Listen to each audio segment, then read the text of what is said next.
అరటికాయలతో French fries ఎప్పుడైనా try చేశారా? ఇవాళ చూపిస్తాను ఎలా చేసుకోవచ్చో మనము. పొటాటోతో మనం రెగ్యులర్గా ఎప్పుడు తినేటివే. పిల్లలకి మనము ఫ్రెంచ్ ఫ్రైస్ ఇష్టం అని చెప్పేసి రెగ్యులర్గా పొటాటోని పెడుతూ ఉంటాం కదా. సో దాన్ని అరటికాయతో మనం రీప్లేస్ చేసుకోవచ్చు. ఇలా ముందుగా ఒక గిల తీసుకొని దాన్ని నీట్గా వాష్ చేసుకొని ఫ్రెంచ్ ఫ్రైస్ ఆకారంలో మనం కట్ చేసుకోవాలి. దాని మీద ఉండే తోలు తీసేసుకొని బాగా.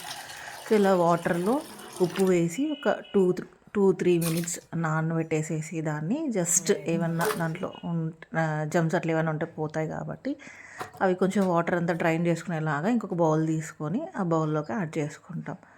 యాడ్ చేసుకొని ఏం లేదు, జస్ట్ చిటికెడు ఉప్పు, పసుపు, కారము, మైదా, కార్న్ఫ్లోర్, శనగపిండి ఇవి వేసుకొని వాటర్ లేకుండా ఆల్రెడీ దాంట్లో మనకు చెమ్మ ఉంటుంది కాబట్టి దాంతోనే మనము బాగా వాటిని పొడి పొడిగా కలుపుకునేలాగా చేసుకోవాలి. మ్యారినేషన్ ఏం అవసరం లేదు మనకి. ఇది క్విక్గా ఒక 10 or 15 మినిట్స్లో ఈ రెసిపీని మనం చేసేసుకుంటే పిల్లలు చాలా ఈజీగా చాలా బాగుంది అని అనేసి ఈవినింగ్ స్కూల్ నుంచి వచ్చిన తర్వాత తింటారు.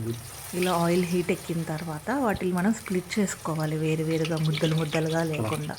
సో స్ప్లిట్ చేసుకొని రెండు వైపులా మనం తిప్పుకుంటూ మనకి ఎంత క్రిస్పీనెస్ కావాలని అంటే అంత క్రిస్పీనెస్లో మనం ప్రిపేర్ చేసుకుంటే ఇలా ఒక 10 మినిట్స్కి ఈజీగా ఫ్రైస్ రెడీ అయిపోతాయి.